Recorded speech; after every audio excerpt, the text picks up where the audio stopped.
찬송가 543.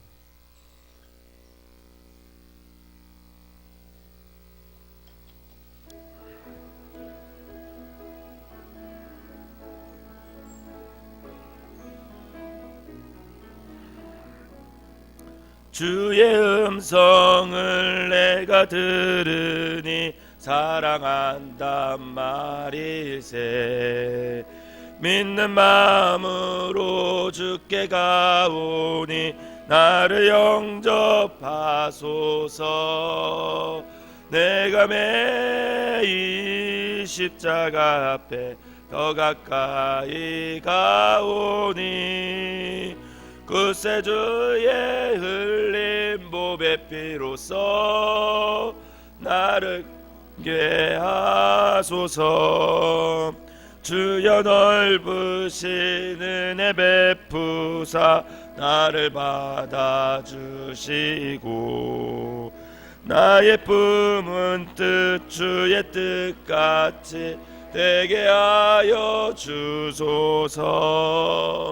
내가 매일 십자가 앞에 더 가까이 가오니 구세주의 흘린 보배 피로써 나를 정케 하소서. 우리 부자로 나갈 때에 어찌하니 기쁠까. 주의 얼굴을 항상 배우니 더욱 친근합니다. 내가 매일 십자가 앞에 더 가까이 가오니 구세주의 흘린 보배 피로써 나를 정케 하소서. 우리 구주의 넓은 사랑을 증량할 자 없으며 주가 주시는 참된 기쁨도 헤아릴 수 없도다. 내가 매일 십자가 앞에 더 가까이 가오니 구세주의 흘린 보배 피로써 나를 정케 하소서.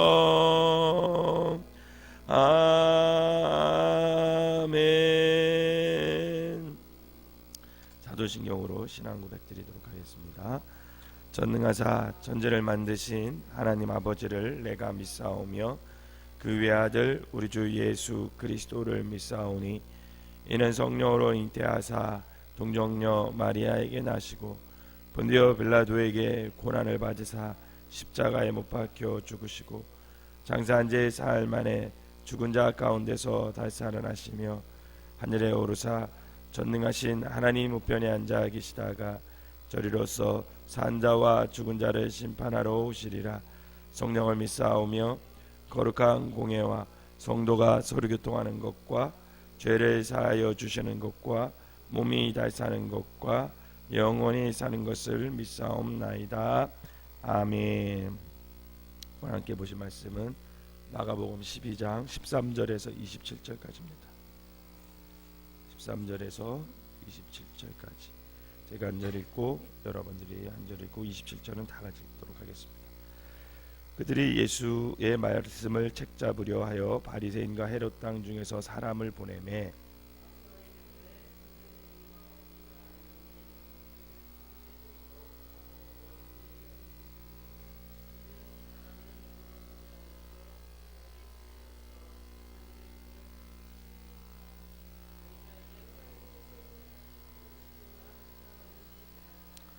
우리가 바치리이까 말리이까 한데 예수께서 그 외식함을 하시고 이르시되 어찌하여 나를 시험하느냐.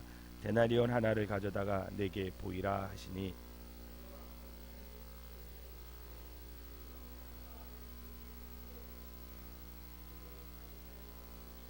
이에 예수께서 이르시되 가이사의 것은 가이사에게 하나님의 것은 하나님께 바치라 하시니 그들이 예수께 대하여 매우 놀랍게 여기더라.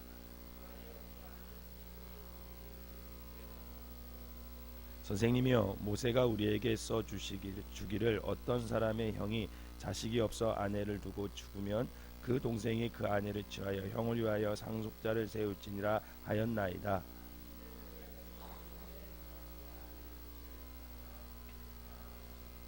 둘째도 그 여자를 취하였다가 상속자가 없이 죽고 셋째도 그렇게 하여 일곱 사람이 다 그를 아내로 취하였으니 부활 때 곧 그들이 살아날 때에 그 중에 누구의 아내가 되리까?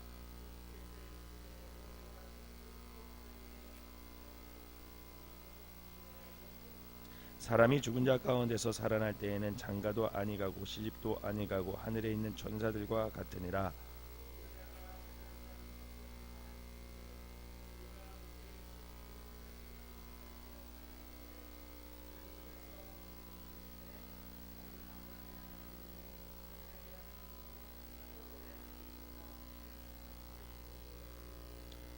하나님은 죽은 자의 하나님이 아니요 산 자의 하나님이시라. 너희가 크게 오해하였도다 하시니라. 아멘. 오늘 이 새벽에도 하나님의 은혜가 여러분들과 함께 하시기를 주님의 이름으로 축원합니다. 오늘은 두 가지의 내용이 나오는데 그 두 가지 내용에 등장하는 인물이 대단한 사람들입니다. 바리새인들, 그 다음에 사두개인들, 그 다음에 헤롯 당들. 이 등장하는 인물들이 다 예수님을 공격해 하는 사람들이죠. 그리고 어떻게 하면 이제 예수님을 죽일까, 이런 생각을 하는 사람들이죠. 마가복음을 후반부를 읽다 보면 주로 이제 이 사람들 이야기가 나와요. 이 사람들과 예수님이 갈등하는 이야기. 왜냐하면 예수님이 이제 십자가를 질 때가 가까이 오셨다라는 것을 의미를 하고 있죠. 어느 시대든 세금은 굉장히 민감한 문제인 것 같아요. 내는 사람은 어떻게든 적게 내려고 하고, 세금을 걷는 사람들은 법을 정한 범위 안에서 그 법에 벗어나지 않게 최대한 많이 거두려고 하는 것이 이 세금에 관한 문제인 것 같습니다. 예수님 당시에도 유대인들에게 가장 민감한 것 중에 하나가 뭐였냐면 로마에 바치는 세금이었어요. 오늘 말씀에 나오는 바리새인과 헤롯 당은 당시 유대 나라를 지배하는 로마의 세금을 바치는 것에 대해 정반대의 입장을 갖고 있던 사람들이에요. 먼저 바리새인들은 구약의 율법, 즉 성경의 율법을 철저히 지킴으로써 유대 민족의 자존심을 내세우는 사람들이기 때문에 로마에 바치는 세금을 그렇게 좋게 생각하지 않았습니다. 반대로 헤롯 당은 로마가 임명한 꼭두가시의 왕 헤롯 왕의 사람들이었기 때문에 당연히 세금을 많이 걷어서 로마에게 협조해야 자신들의 자리, 지위 이런 게 보존되는 사람들이었어요. 그래서 세금을 로마에 바쳐야 된다 이렇게 주장하는 사람들이었습니다. 오늘 말씀 14절과 15절을 다시 한번 읽어보도록 할까요? 14절과 15절 시작. 와서 이르되 선생님이여 우리가 아노니 당신은 참되시고 아무도 꺼리는 일이 없으시니 이는 사람을 외모로 보지 않고 오직 진리로서 하나님의 도를 가르치심이니이다. 가이사에게 세금을 바치는 것이 옳으이까 옳지 아니하이까? 우리가 바치리이까 말리까 한데 예수께서 그 외식함을 아시고 이르시되 어찌하여 나를 시험하느냐? 데나리온 하나를 가져다가 내게 보이라 하신. 아멘. 이렇게 예수님이 말씀하셨죠. 그랬더니 바리새인과 헤롯 당의 사람들은 예수님한테 자기들이 로마의 세금을 바칠까요 말까요 이렇게 질문한 것들은 결국 둘 중에 하나의 답을 원하는 거잖아요. 그죠? 바쳐야 된다, 바치지 말아야 된다. 그들의 생각에는 예수님이 이 둘 중에 하나 어떤 식으로 대답하든지 간에 자기들에게 딱 걸렸다, 이런 아주 생각을 하고 있었습니다. 자기네들이 던진 질문에 분명히 예수님이 걸려서 넘어질 것이다. 왜냐하면 예수님이 가이사에게 세금을 바치라고 한다면 바리새인들은 예수님을 향해서 뭐라고 얘기할까요? 너 로마의 앞제비 아니냐 이렇게 얘기할 것이고, 또 반대로 가이사에게 세금을 바치지 말라 한다면 헤롯 당들은 뭐라 그러겠어요? 너 로마에 대항하는 반역자다. 그래서 반역자로 고발할 어떤 대답을 하던 예수님은 사실은 함정에 빠지는 것입니다. 그러나 예수님은 그들의 악한 속마음을 다 알고 계셨기에 예수님이 뭐라고 하냐면 너희들 어찌하여 나를 시험하느냐, 데나리온 하나를 내게로 가져와라, 이렇게 말씀하십니다. 사람들이 데나리온을 가져오자 예수님께서 16절에 뭐라고 얘기하냐면 이 형상과 이 글이 누구의 것이냐 이렇게 묻죠. 그렇자 사람들은 가이사의 것이니이다 이렇게 대답합니다. 그때 당시 모든 데나리온에는 황제 가이사의 얼굴이 그려져 있었어요. 사람들은 데나리온에 새겨진 형상과 글이 가이사의 것이라는 대답을 하자 예수님께서 17절에 바리새인들과 헤롯당에게 뭐라고 얘기했냐면 가이사의 것은 가이사에게, 하나님의 것은 하나님께 바쳐라, 이렇게 얘기를 했습니다. 예수님의 이런 대답은 바리새인과 이 헤롯당이 예상했던 답변이 아니었어요. 그들의 질문은 가이사에게 세금을 바치느냐 아니면 바치지 말아야 하냐 둘 중 하나를 택하는 질문이었지만 예수님은 그들의 교묘한 함정이 있는 질문에 대해서 아주 지혜로운 답변을 해주셨습니다. 예수님의 말씀인 가이사의 것은 가이사에게, 하나님의 것은 하나님께 바쳐라 라는 말씀은, 여러분 결국 이 말씀은 너희들이 이 땅에 사는 동안은 두 가지의 책임을 다하라는 거예요. 즉 이 세상의 나라의 백성으로서의 의무와 하나님 나라의 백성으로서의 의무를 함께 잘 감당하라는 말씀입니다. 그렇기 때문에 어느 편으로 시비를 걸 수 없었어요, 이 바리새인들과 헤롯당이. 왜냐하면 하나님의 백성들도 여러분 하나님 나라에 속했을 뿐만 아니라 동시에 이 세상에 속해 있는 사람들입니다. 사랑하는 성도 여러분, 저와 여러분들은, 특별히 우리 그리스도인들은 두 나라에 속한 사람들이에요. 두 나라에 속한 가이사, 즉 세상의 권력을 다스리는 나라와 하나님의 다스리는 나라에 동시에 속한 사람들, 그 사람들을 뭐라고 부르냐? 그리스도인이다 이렇게 부르는 거예요. 그래서 우리들은 세상의 일도 하면서 믿음 생활을 해야 하는 두 배의 부담을 안고 살아가는 사람들이라는 거예요. 세상 사람들은 자기가 가지고 있는 능력과 시간을 오로지 세상 일에 모두 쏘아부으며 삽니다. 그렇게 살면 그만이에요. 그러나 우리는 세상 일뿐만 아니라 성경 말씀을 읽는 시간도 있고 기도하는 시간도 있고 함께 모여 예배하는 시간도 있어요. 여기에 바로 이 세상을 살아가는 그리스도인들의 어려움과 곤란함이 있습니다. 그렇다면 우리는 도대체 무슨 능력이 있기에 신앙생활도 하면서 세상 사람들과 함께 그렇게 경쟁 속에서 일도 하고 삶도 살 수 있을까? 여러분, 우리가 다른 사람들보다 더 특출나게 머리가 좋습니까? 여러분들이 더 능력이 많아요? 더 시간이 많아요? 더 물질이 많습니까? 우리가 다른 사람들보다 더 특출나거나 머리가 좋거나 몸이 튼튼하면 하나님 나라에서 또 열심히, 세상에서도 열심히 이렇게 살 수 있어요. 그런데 사실 우리는 부족한 사람들이잖아요. 부족하기에 주님 앞에 나오는 사람들이잖아요. 우리가 무슨 힘으로 세상의 법과 하나님의 법을 다 지키면서 우리가 살아갈까? 여러분, 거기에는 바로 믿음의 힘이 있는 줄 믿으시기를 바랍니다.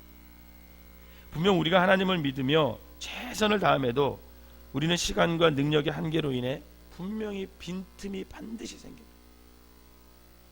그러나 그 빈틈을 하나님의 백성으로 불러주신 하나님께 맡겨드리고 하나님께 채워주시는 믿음으로 우리가 살아가자는 거죠. 바로 그 믿음이 우리를 세상의 삶도 영적인 삶도 살아가게 할 수 있는 힘을 그 믿음으로 말미암아 공급을 받게 된다는 거예요.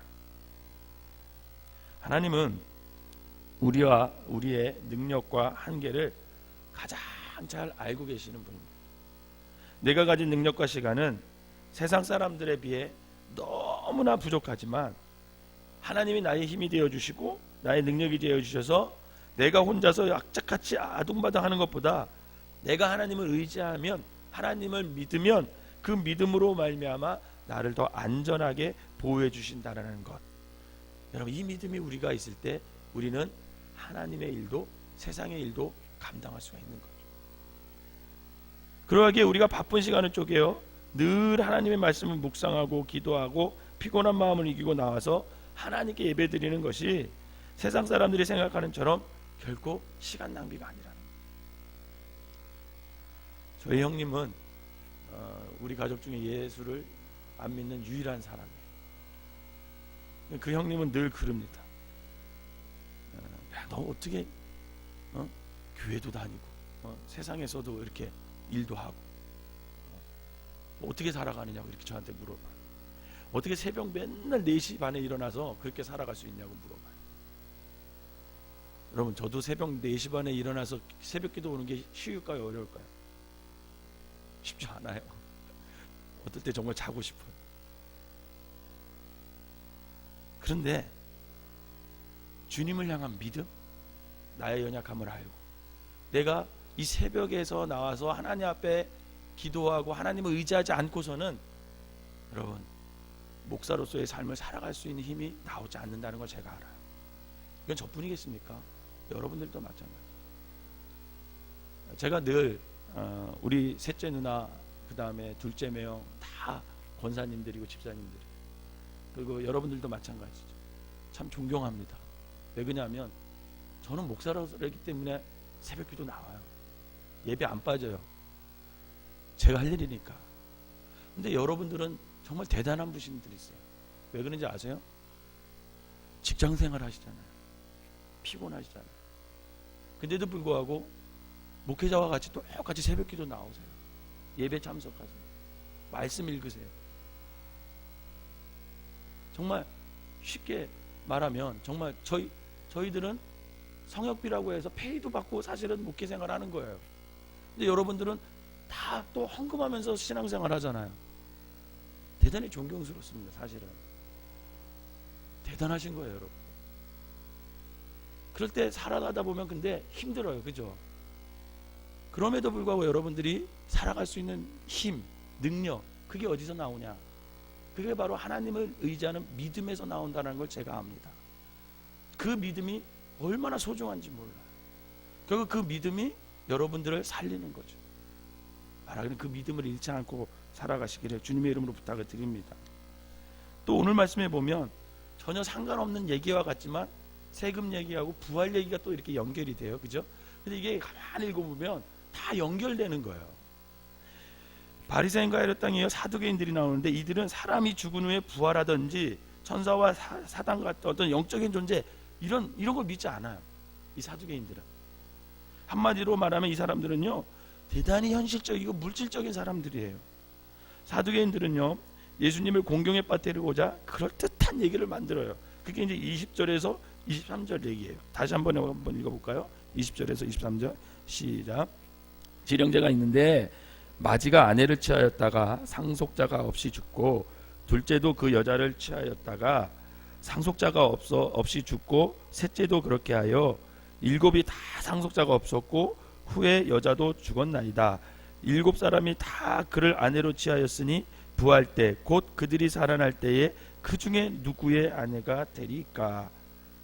그럼 누구의 아내가 되어야 돼요? 여러분 사두개인들은요 구약 성경에 모세 오경만 믿던 사람들이에요. 특별히 다른 성경은 잘 믿지도 않았어요, 이 사람들. 그래서 예수님께서 참 예수님이 지혜로우신 게 그들이 아는 지식 한도 내에서 그들에게 말씀을 하셔요. 26절에 보면 사두개인들도 성경을 인정하는 그 모세의 책 중에서 출애굽기 3장 6절의 말씀에 예를 들어서 이렇게 말씀하십니다. 26절에 보면 예수님께서 죽은 자가 살아난다는 것을 말하지인데 너희가 모세의 책 중 가시나무 딸기에 관한 글에 하나님께서 모세에게 이르시되 나는 아브라함의 하나님이요 이삭의 하나님이요 야곱의 하나님이로라 하신 말씀을 읽어보지 못하였느냐 이렇게 말해요. 갑자기 생뚱맞게 이 얘기가 쑥 나오죠. 여러분 이게 왜 나올까요? 사실 모세 이전에 벌써 아브라함과 이삭과 야곱은 죽은 사람이에요, 죽지 않은 사람이에요? 죽은 사람이에요, 그죠? 그리고 지금도 예수님이 사두개인들하고 말하는 사이에 이 아브라함, 이삭, 야곱은 죽은 사람이에요, 아니에요? 죽은 사람, 과거의 사람이죠, 그죠? 근데 여러분 구약 성경을 이 부분을 쫙 읽고 지금 이 성경을 읽으면 이 부분을 현재형으로 써놨어요. 문법적으로. 예를 들어서 과거에 죽은 사람이기 때문에 예수님이 말씀하시기에 만약에 그는 아브라함의 하나님이었고 이삭의 하나님이었고 야곱의 하나님이었다 이렇게 말하는 게 맞는 거잖아요. 사실은 그죠? 이미 죽은 사람이니까. 그런데 하나님은 과거형으로 말씀하는 것이 아니라 뭐라고 얘기해요? 아브라함의 하나님이요, 이삭의 하나님이요, 야곱의 하나님, 현재형으로 말씀을 하고 있어요. 그것은 바로 아브라함과 이삭과 야곱이 하나님께는 여전히 어떻게 있다는 거예요? 살아있다라. 하나님께는 여전히 하늘나라에 여전히 지금도 살아있다라는 것을 말하고 있는 거예요. 바로 육체는 죽었으나 영혼은 살아있어서 계속 하나님을 하늘에서 섬기고 있다라는 얘기를 예수님이 하고 있는 겁니다. 너희들의 눈에 지금 아브라함과 이삭과 야곱이 안 보여, 죽은 사람이지만 내 영적인 눈에는 지금 아브라함과 이삭과 야곱은 현재에서도 살아서 하나님을 하늘에서 섬기고 있어. 그 얘기를 하시죠. 우리는 지금 이 세상에서 육신과 영혼이 함께 하나님을 섬기는 것이고, 이미 죽은 성도들은 잠시 육체는 없지만 영혼으로 지금 하나님을 천국에서 섬기고 있다는 것. 따라서 하나님을 섬긴다는 면에서는 모두 지금 현재형으로 살아있는 것을 말하는 거예요. 또한 예수님은 이어서 27절에 뭐라고 얘기하냐면, 하나님은 그래서 죽은 자의 하나님이 아니라 산 자의 하나님이시라 너희가 크게 오해하였더라 하였더라. 예수님께서 아브라함의 하나님이요 이삭의 하나님이요 야곱의 하나님이라고 말씀하신 후에 하나님은 죽은 자의 하나님이 아니요 산 자의 하나님이라고 말씀하신 것은 아브라함, 이삭, 야곱의 하나님께서는 여전히 살아있다라는 것이고, 마지막 날에 그들, 너희가 죽었다고 생각하는 사람들, 아브라함, 이삭, 야곱도 마지막 날에는 육체에 부활할 것이다, 이런 말을 지금 예수님이 하고 계신 겁니다. 사랑하는 성도 여러분, 우리가 믿는 기독교 신앙은요, 부활을 빼버리면 아무것도 아니에요. 부활이 가장 중요해요. 우리가 부활이 없는 기독교 신앙을 가지고 이 세상에서 그렇게 힘들게 살아갈 이유가 구태여 없습니다. 여러분, 만약에 부활이 없다면요, 여러분들 이렇게 열심히 신앙생활 할 필요가 없어요. 왜? 이 세상이 끝인데 해보고 다 해봐야 되잖아요. 하나님을 믿지 않는 사람들이 이 세상에 그토록 집착하며 살아가는 이유가 뭡니까? 여러분, 그것은 죽으면 끝이다라는 생각이 있기 때문에 그래요. 그들은. 따라서 어떻게 하든지 죽기 전에 할 수 있는 것을 다 하고 누릴 것을 다 누리려고 발버둥치기 때문에 이 세상 사람들은 세상에 그렇게 집착하는 겁니다. 그러나 죽음 위에 부활을 믿는 사람들은 세상 사람들처럼 모든 것을 차지하려고 아둥바둥할 필요가 없어요. 왜요? 또 다른 삶이 우리를 기다리고 있기 때문에. 이 세상에 우리의 삶이 그 나라에 우리가 어떻게 살아갈 것인지가 여기서 판가름 나기 때문에 그렇습니다. 그래서 우리는 부활이라고 하는 그 영원한, 영원히 남는 것을 위해서 우리의 모든 것을 던지는 삶을 살아야 된다는 거예요. 아까워하지 마시기 바랍니다. 우리가 애쓰고 수고하는 헌신, 우리가 열심히 신앙생활하는 모습, 우리의 믿음, 그래서 안 아까운 거죠. 잠시 있다가 썩어 없어지는 것이 아닌 영원한 생명과 부활을 위해서 죽은 자의 하나님이 아니라 산 자의 하나님이시기 때문에 우리에게 부활의 영원한 생명을 주시는 그 하나님께 우리의 모든 삶을 걸고 던질 수 있는 삶을 우리가 살아야 된다는 것. 바라기는 잠시 있다 사라질 이 땅의 것이 아니라 영원히 사라지지 않을 그 하늘의 것에 우리의 인생을 걸고 살아가는 저와 여러분 되시기를 주님의 이름으로 부탁을 드립니다. 기도하겠습니다. 하나님 아버지, 우리에게 맡겨진 세상의 일들을 잘 감당해야 할 뿐만 아니라 신앙인으로서 감당해야 할 일들이 참으로 너무나 많이 있습니다. 때로는 그것이 버겁고 때로는 그것이 힘들게 여겨져서 아버지 하나님 낭망하고 쓰러질 때도 있지만, 그럼에도 불구하고 우리에게 믿음을 주셔서 아버지 하나님, 우리가 믿음으로 아버지 그 모든 것을 이기게 하시니 감사를 드립니다. 우리가 최선을 다한다 할지라도 우리의 부족함과 연약함으로 인해 빈틈도 있지만 그 빈틈도 하나님께 맡겨드리도록 인도하여 주시옵소서. 우리가 가진 능력과 시간은 세상 사람들에 비해 너무 부족하지만 하나님께서 우리의 힘이 되어주시고 우리의 능력이 되어주시면 믿는 믿음 안에서 살아가는 모든 성도들 되게 하여 주시옵소서. 죽은 자의 하나님이 아니라 산 자의 하나님이 되시는 아버지 하나님, 믿는 자에게는 부활이라는 또 다른 삶이 기다리고 있음을 우리가 항상 믿음으로 기억하게 하시고, 잠시 있다가 썩어져 없어질 것이 아닌 영원한 생명과 부활을 향하여 우리의 모든 것을 걸고 던질 수 있도록 오늘 하루도 살아가게 하여 주시옵소서. 귀한 예물을 드린 손길마다 주님께서 축복하시고 저들의 삶 가운데 오로지 하나님만을 의지하는 믿음으로 살아가는 귀한 한 날 되게 하여 주시옵소서. 예수님의 이름으로 기도하옵나이다. 아멘.